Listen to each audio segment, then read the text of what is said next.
अस्सलामुअलैकुम, welcome to my channel education with Zia. तो जैसे कि मैंने आपसे कल कहा था कि आपके लिए मैं जल्द ही तमाम टीचिंग मेथड जो हैं, जितने भी इम्पॉर्टेंट टीचिंग मेथड्स हैं, वो मैं आपके लिए उस पर एक वीडियो बनाने जा रही हूँ। तो आज वही वीडियो जो मैं आपके साथ शेयर करने जा रही हूँ, all teaching methods in one video, जो कि किसी भी एग्ज़ाम के लिए, टीचिंग एग्ज़ाम के लिए बहुत ज़्यादा इम्पॉर्टेंट है। तो आपने रहना है मेरे साथ और बिल्कुल भी स्किप नहीं करना, एक भी मेथड स्किप नहीं करना। मैंने बहुत कोई लंबी चौड़ी डिटेल इसमें नहीं डाली, इसमें बहुत मेन पॉइंट्स हैं जो हर मेथड के मैंने आपके साथ शेयर करने हैं। तो आपने एंड तक मेरी ये वीडियो देखनी है। मैंने बहुत टाइम लगा के ये वीडियो बनाई है, तो आपने बिल्कुल भी स्किप नहीं करनी, ठीक है। तो तमाम टीचिंग मेथड्स कौन कौन से हैं, किस तरह अप्लाई कर सकते हैं हम, ठीक है, उन सब के मेन पॉइंट्स, क्योंकि यहाँ से क्वेश्चन लाजमी आता है, इसलिए आपने वीडियो लाजमी देखनी है। उससे पहले मैं आपको कहूँगी, अगर आप मेरे चैनल पर नए हैं तो मेरे चैनल को सब्सक्राइब कर दे और बेल आइकन प्रेस कर दे, ताकि आने वाली वीडियो की तमाम नोटिफिकेशन आपको सबसे पहले मिले। जी, तो यहाँ पे आप देख रहे होंगे कुछ मेथड्स हैं, मैंने यहाँ पे लिखे हैं। सबसे पहले है स्टोरी टेलिंग मेथड है, उसके बाद लेक्चर मेथड है, एक्टिविटी मेथड है, प्रोजेक्ट मेथड है, देन डिस्कशन मेथड है, उसके बाद है प्रॉब्लम सॉल्विंग मेथड, देन है इंडक्टिव मेथड, देन है डिडक्टिव मेथड, होरिस्टिक मेथड और डिस्कवरी मेथड। और भी बहुत सारे मेथड हैं, लेकिन जो मेन और इम्पॉर्टेंट मेथड्स हैं वो मैं आपके साथ शेयर कर रही हूँ। तो इनको हम वन बाय वन देखेंगे कि इनके मेन पॉइंट्स क्या हैं, इनमें क्या होता है। तो आपने कोई भी मेथड जो स्किप नहीं करना। तो देखते हैं नेक्स्ट हमारा। जी, तो सबसे पहले है स्टोरी टेलिंग मेथड। इसमें होता क्या है, इस मेथड में ये होता है कि टीचर जो होती है वो स्टूडेंट्स को स्टोरीज़ के ज़रिए से लेसन को समझाने की कोशिश करती है, ठीक है। अब स्टोरी भी आपने वो सुनानी है जो आपके लेसन से रेलिवेंट हो, ठीक है। अब वो किसी ग्रेट मैन की हो सकती है, ठीक है, कायदे आज़म की हो सकती है, लाइक साइंटिस्ट कोई हो सकता है, कोई रिफॉर्मर हो सकता है, कोई सेंट्स की बात हो सकती है, कोई रूलर हो सकता है, ठीक है। तो इस तरह की जब हम चीज़ों के साथ रिलेट करके बच्चों को लेसन देंगे तो बच्चे का मोटिवेशन लेवल इंक्रीज़ होगा, यानी कि बच्चा मोटिवेट होगा कि हाँ मैं भी ऐसा करूँगा या करूँगी। उसके अलावा बच्चे को जब हम स्पेशली छोटी क्लासेस में जब बच्चों को हम स्टोरी टेलिंग वे से पढ़ाएंगे तो बच्चे का कंसंट्रेशन लेवल भी इंक्रीज़ होता है, ठीक है। बच्चा स्टोरी के तरीके से जब लेसन को सुनेगा तो वो बहुत तवज्जो से सुनेगा। आपने देखोगे बच्चों को अगर हम स्टोरी सुनाएं तो बड़े गौर से वो सुन रहे होते हैं और बड़े खुश होते हैं कि हमें स्टोरी सुना रही है टीचर। तो ये वे जो है बहुत ही ज़्यादा बेनिफिशियल है, स्पेशली फॉर लोअर क्लासेस। उसके अलावा बच्चों की वोकैबुलरी भी इंक्रीज़ होती है। जब बहुत वो तवज्जो देंगे लेसन पे तो लफ्ज़ों को वो गौर से सुनेंगे तो उनकी वोकैबुलरी भी अच्छी होगी। उसके अलावा फिर उनकी थिंकिंग पावर जो है वो इंक्रीज़ होगी। थिंकिंग पावर कैसे इंक्रीज़ होगी, जब बच्चों को हम लेसन स्टोरी के ज़रिए से सुनाएंगे तो बच्चे सोचेंगे उस साइंटिस्ट के बारे में, उस लीडर के बारे में, उस रूलर के बारे में कि हम भी अगर हम वैसा बने, ये मतलब वो सही इमेजिनेशन में चले जाएंगे। तो उनकी जो पावर है सोचने की वो भी इंक्रीज़ होगी।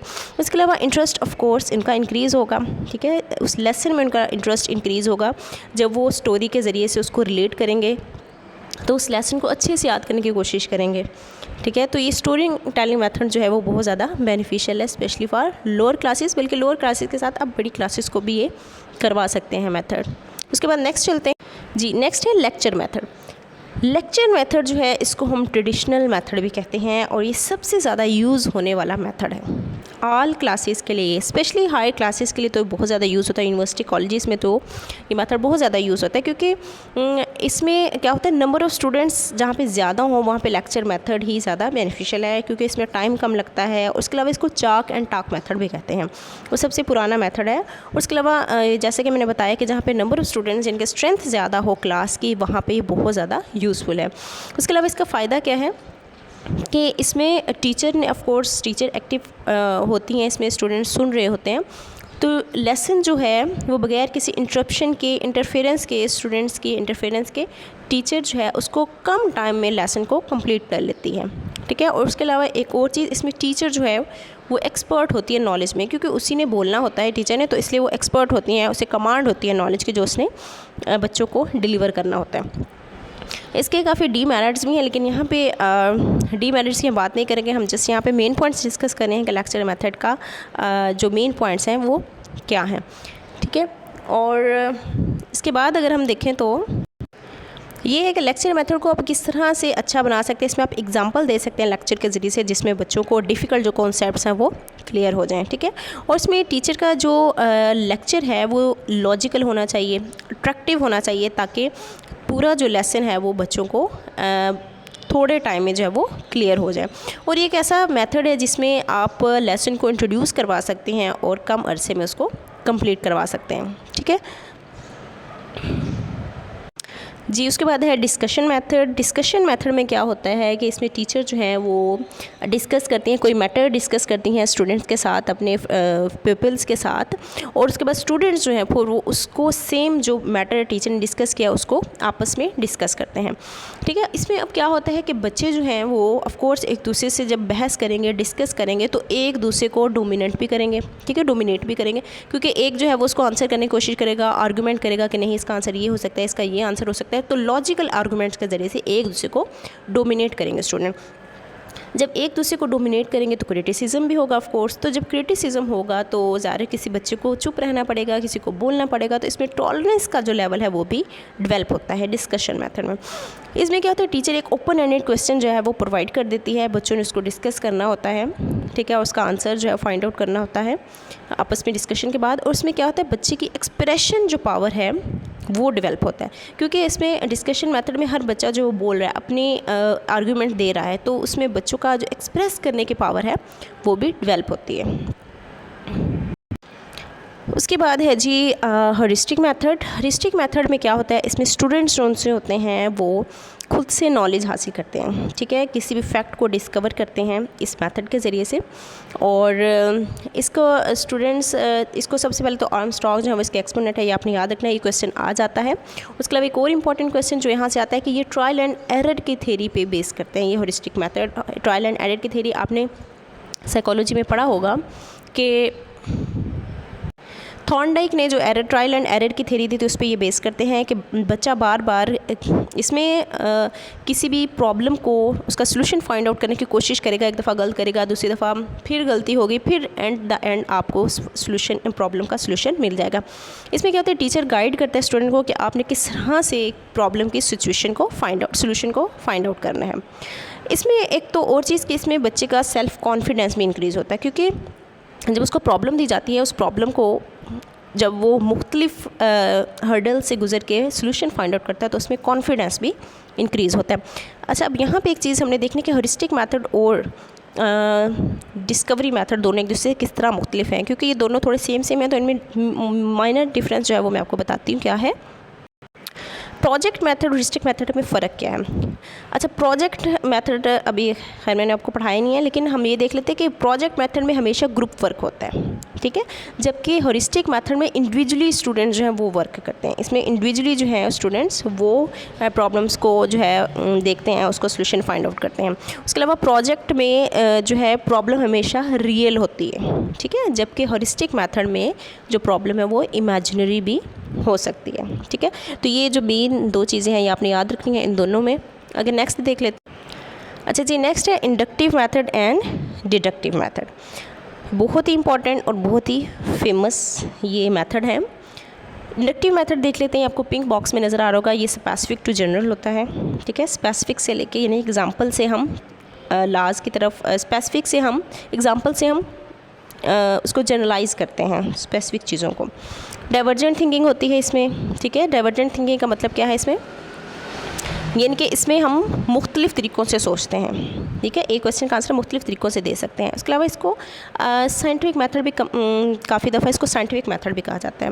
उसके अलावा कंक्रीट टू एब्स्ट्रैक्ट की तरफ जाता है। इनके कंक्रीट क्या होता है, जो चीज़ हमारे हाथ में है और फिर उसको हम इमेजिनरी उसमें लेके जाना है। ठीक है, एब्स्ट्रैक्ट होता है जस्ट हमारे माइंड में वो चीज़ हो, फिज़िकल एग्जिस्ट ना करें। उसके अलावा ईजी टू कॉम्प्लेक्स है ये। और उसके अलावा ऑब्जर्वेशन, हम इसमें चीज़ों की एग्जाम्पल्स को ऑब्ज़र्व करते हैं मुख्तलिफ़ तरीक़ों से और देन हम उसका कंक्लूजन ड्रा करते हैं। यहाँ पे सिंपल अगर एग्जांपल तो मैं इंडक्टिव की, तो यहाँ पे जैसे हम a जमा b होल स्क्वायर जो होता है, इसको अगर अपने देखना है तो इसको हम ड्राइव करते हैं इस पूरे फार्मूले को, ये किस तरह से आया। ठीक है, ये इंडक्टिव मेथड की एग्जांपल हो सकती है। जबकि डिडक्टिव में जनरल टू स्पेसिफिक है। जनरल टू स्पेसिफिक क्या है, इसमें हमने लाइक यही फार्मूले के एग्जांपल लें तो हमने ये जो फार्मूला है इसको हमने अप्लाई करना है मुख्तलिफ क्वेश्चंस में। ठीक है,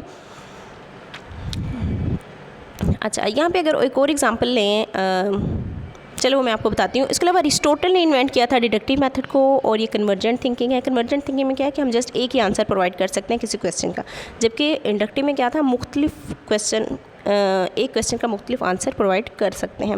उसके अलावा डिडक्टिव मेथड में save energy and time of students, इसमें एनर्जी कैसे सेव होगी स्टूडेंट्स की, क्योंकि इसमें जब हमें एक चीज़ दे दी गई, लाइक हमें फार्मूला दे दिया गया है ऑलरेडी, हमने जैसे उसको अप्लाई करना है क्वेश्चंस में, उसका आंसर फाइंड आउट कर लेना है। जबकि इंडक्टिव में क्या था, हमने वो देखना कि वो फार्मूला आया कैसे है, उसको ड्राइव करना है पूरे को, फिर हमें वो उसका जो है उसका फाइनल पता चलेगा कि ये फार्मूला कैसे आया था।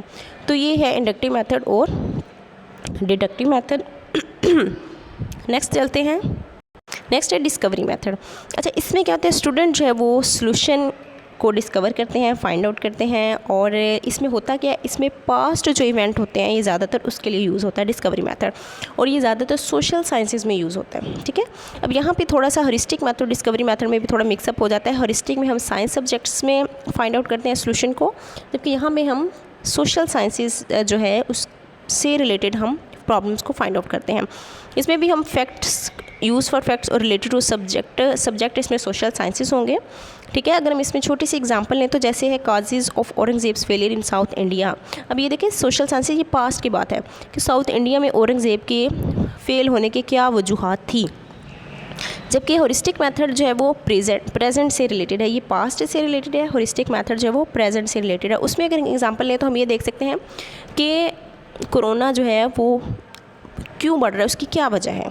ठीक है, अब उसकी बहुत सारी वजह हो सकती हैं, तो ये भी एक प्रॉब्लम है, उसका हमने सोल्यूशन फाइंड आउट करना है, तो वो हॉरिस्टिक मेथड हो जाएगा। डिस्कवरी में हम पास्ट इवेंट्स को, उसके सोल्यूशंस को हम देखते हैं कि क्यों हुआ ये। ठीक है जी, ये लास्ट है प्रोजेक्ट मेथड। प्रोजेक्ट मेथड जो है वो किलपैट्रिक ने दिया था, ये वेरी इंपॉर्टेंट क्वेश्चन, और ये चाइल्ड सेंटर्ड है। और आपने जॉन डेवे का प्रोग्रेसिविज़म या प्रैग्मेटिज़म का कॉन्सेप्ट पढ़ा होगा, फ़िलॉसफी, ठीक है, उससे रिलेटेड है।